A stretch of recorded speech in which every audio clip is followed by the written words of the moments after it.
സമസ്ത എല്ലാ തീരുമാനങ്ങളും ലംഘിക്കുകയും ഉപദേശങ്ങൾ അംഗീകരിക്കാതിരിക്കുകയും ചെയ്യുന്നതോടൊപ്പം ഇത്തരം ബിദഈ ചിന്തകൾ വെച്ചു പുലർത്തുക എന്നുള്ളതാണ്. നിങ്ങൾക്കറിയാം, ഇദ്ദേഹം സ്ഥിരമായി ജമാഅത്ത് മുജാഹിദ് വിഭാഗങ്ങളുടെ പരിപാടികൾ പങ്കെടുക്കുകയും പങ്കെടുക്കാൻ ശിഷ്യന്മാരെ പറഞ്ഞയക്കുകയും ചെയ്ത കൂട്ടത്തിലാണ്. എങ്ങനെയാണ് സമസ്തയ്ക്ക് ചോദിച്ചു പോവുക? സ്വന്തം മരുമകനെ ബിദഈ പ്രസ്ഥാനത്തേക്ക് പോയതിന്റെ പേരിൽ മകളുടെ തൊലാക്ക് വാങ്ങിയ, കുട്ടിയുള്ള മകളുടെ തൊലാക്ക് വാങ്ങിയ സമസ്തയുടെ പണ്ഡിതന്മാരെ പാരമ്പര്യ ഒരു ഭാഗത്ത് നിലനിൽക്കുമ്പോൾ ആ ബിദഈ പ്രസ്ഥാനത്തോടൊപ്പം താൻ പഠിപ്പിക്കുന്ന സമസ്തയുടെ മക്കളെ അവരുടെ ക്ലാസ്സുകളിലേക്ക് പറഞ്ഞയക്കുകയും അത്തരം ജമാഅത്തുകാരെ ഇങ്ങോട്ട് കൂട്ടിക്കൊണ്ടുവരികയും അവരുടെ പരിപാടികൾ നേരിട്ട് പോവുകയും ചെയ്യുന്ന ഒരു ജനറൽ സെക്രട്ടറിയാണ് ഇത് കൈകാര്യം ചെയ്യുന്നതെങ്കിൽ അപകടകരം. എന്റെ സഹോദരന്മാരെ, ഇത് ഒറ്റപ്പെട്ട സാമ്പിളല്ല. ഏറ്റവും അവസാനം സമസ്ത ഇങ്ങനെയൊക്കെ പറഞ്ഞിട്ടും കൃത്യം ഒരു മാസമായിട്ടുള്ളൂ, കഴിഞ്ഞ 23-ാം തീയതി ഡിസംബർ 23-ന് ഈ തൊട്ടടുത്ത പ്രദേശമാണ് വളവന്നൂർ അൻസാർ കോളേജ്. അറിയുന്ന ആളുകൾക്കറിയാം, മുജാഹിദ് പ്രസ്ഥാനത്തിന്റെ കോളേജാണ്.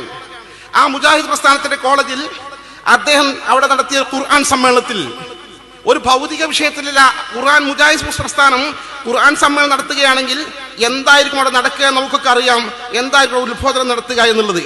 ആ ഖുർആൻ സമ്മേളനത്തിൽ അദ്ദേഹം പ്രസംഗിച്ചു എന്ന് മാത്രമല്ല, അദ്ദേഹം മാത്രമാണ് സുന്നിന്റെ പ്രതിനിധി. രണ്ടാമത്തെ സുന്നി ആ സമ്മേളനത്തിൽ പങ്കെടുത്തായിട്ട് എന്റെ അറിവില്ല. മതപണ്ഡിതന്മാരുടെ കൂട്ടത്തിൽ നിന്ന് വേറെ പ്രതിനിധി അവിടെ ഇല്ല. അദ്ദേഹം മാത്രമാണ് സുന്നി.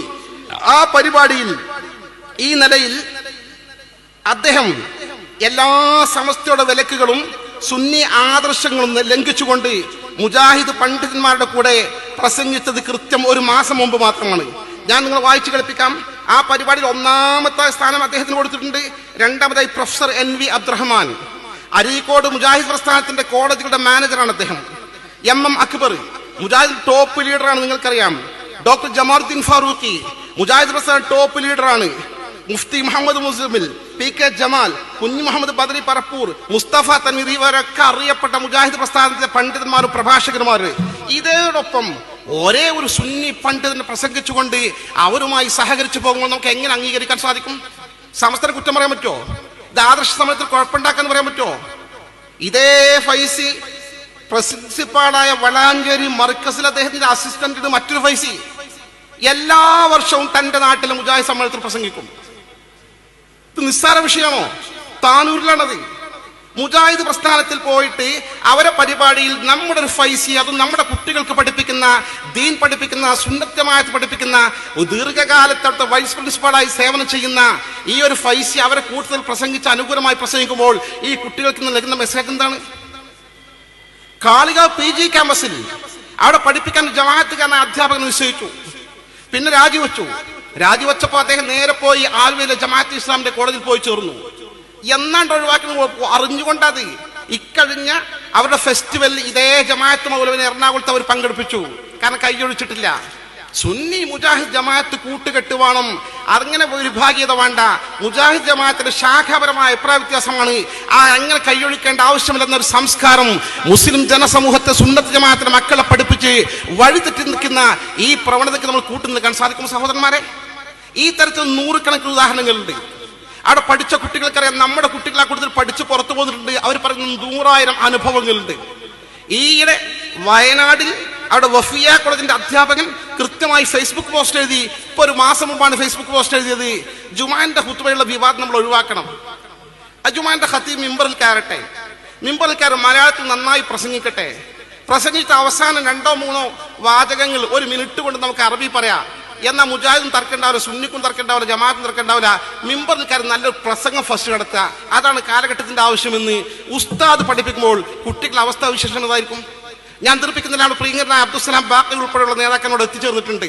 ഈ തരത്തിൽ സുന്നത്ത് ജമാഅത്തിന്റെ വിഷയത്തിൽ വിട്ടുവീഴ്ച നിലപാട് സ്വീകരിക്കുക. അതിലേറെ മാരകമാണ് ജമാഅത്തെ ഇസ്ലാമിയുമായി ബന്ധപ്പെട്ട ഈ ഒരു നിലപാട്. മുജാഹിദും ജമാഅത്തും രണ്ടുള്ള വ്യത്യാസം എന്താ? മുജാഹിദ് കർക്കശാണ്, നിലപാടിൽ വിട്ടുവീഴ്ച വെട്ടി തുറന്നു പറയും. ജമാഅത്ത് അഴകുഴമ്പൻ സമീപന, അങ്ങോട്ടും നിൽക്കും ഇങ്ങോട്ടും നിൽക്കും, ഉള്ളിൽ നല്ല ആശയം ഉണ്ടാവും, തന്ത്രപരമായി പ്രതിഫലിപ്പിക്കും. ഈ ജമാഅത്ത് ഈ ആശയങ്ങളാണ് ഇദ്ദേഹത്തിന് സ്വാധീനിച്ചിരിക്കുന്നത്. അതിനൊരുപാട് പശ്ചാത്തലങ്ങളുണ്ട്.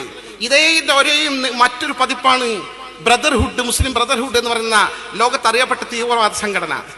ആ തീവ്രവാദ സംഘടനയുടെ പുസ്തകങ്ങൾ പോലും സിലബസിൽ ഉൾക്കൊള്ളിച്ചുകൊണ്ട് പഠിപ്പിച്ചു പറഞ്ഞ നിസ്സാര വിഷയമാണ്. കുറച്ച് ഗൗരവമുള്ള കേസല്ലത്. ലോകത്ത് പ്രശസ്തമായ ബിദായി പ്രസ്ഥാനത്തിന്റെ മുസ്ലിം ബ്രദർഹുഡിന്റെ ഈ സ്ഥാപകനായ സയ്യിദ് കുത്തുബ് അദ്ദേഹം രചിച്ച അൽ അദാലത്തുൽ ഇജ്തിമാഇയ്യ ഫിൽ ഇസ്ലാം എന്നത് വളാഞ്ചേരി മർക്കസിൽ ഇതേ സെക്രട്ടറി മന്ത്രി വിദ്യാർത്ഥികൾക്ക് സിലബസിൽ ഉൾക്കൊള്ളിപ്പിച്ച് പഠിപ്പിച്ചിട്ടുണ്ട്. ആർക്കാണ് നിഷേധിക്കാൻ സാധിക്കുക? അങ്ങനെ ഇല്ലെന്ന് പറയുമോ? ഒന്ന് ചുളിനീർന്ന് പറഞ്ഞാട്ടെ. മുഹമ്മദ് കുത്തുബ് ഇതുപോലെ എഴുതിയ മുസ്ലിം ബ്രദർഹുഡിന്റെ മറ്റൊരു നേതാവ് ശുബ്ഹാത്തുൻ ഹൗലൽ ഇസ്ലാം എന്ന പുസ്തകം ഇതുപോലെ അവർ പഠിപ്പിച്ചിട്ടുണ്ട്, സിലബസ് ഉൾക്കൊള്ളിപ്പിച്ചിട്ടുണ്ട്, പഠിപ്പിച്ചിട്ടുണ്ട്. കാരണം അതൊന്നും പ്രശ്നമല്ല. അഹമ്മദ് ഈസ ആഷൂർ എഴുതിയ അൽ ഫിഖ്ഹുൽ മുയസ്സർ തറാവി 8 റക്അത്ത് പഠിപ്പിക്കുന്ന ഇഖ്വാനി സലഫി പണ്ഡിതന്റെ പുസ്തകം ഒരു സിലബസ് ഉൾക്കൊള്ളിച്ചിട്ടുണ്ട്. ഇതൊക്കെ ചൂണ്ടിക്കാണിക്കുന്ന ആളുകളോട് അതൊക്കെ നിസ്സാരമാക്കി തള്ളുകളയായിരുന്നു ആ ഘട്ടത്തിൽ ചെയ്തിരുന്നത്. ഇത്തരം ഒരു സംവിധാനം നമുക്ക് അംഗീകരിക്കാൻ കഴിയുമോ? സുന്നികൾ നിഷ്പക്ഷമായി ചിന്തിക്കുക. അല്ലാതെ ഇത് അസൂയാണ്, ഈഗോ പ്രശ്നമാണ് എന്നൊന്നും വിചാരിക്കേണ്ട. സമസ്ത കേരള ജംഇയ്യത്തുൽ ഉലമ രൂപീകരിച്ചത് ഈ പരിശുദ്ധ ദീൻ യൗമുൽ ഖിയാമത്ത് വരെ നിലനിൽക്കാൻ വേണ്ടി അള്ളാഹു സ്ഥാപിച്ചതാണ്.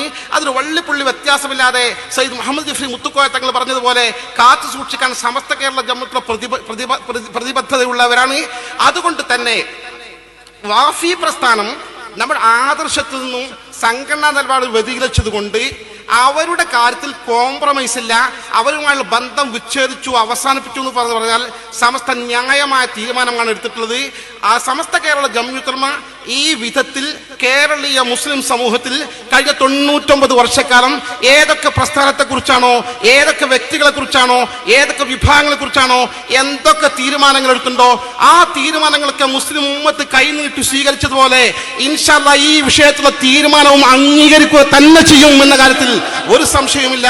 അള്ളാഹു അനുഗ്രഹിക്കുമാറാകട്ടെ. ആമീൻ പ്രാർത്ഥിച്ചുകൊണ്ട് നിങ്ങൾക്ക് ദുആ ചെയ്യണമെന്ന് അപേക്ഷിച്ചുകൊണ്ട് ഞാൻ എൻ്റെ വാക്കുകൾക്ക് വിരാമം കുറിക്കുന്നു.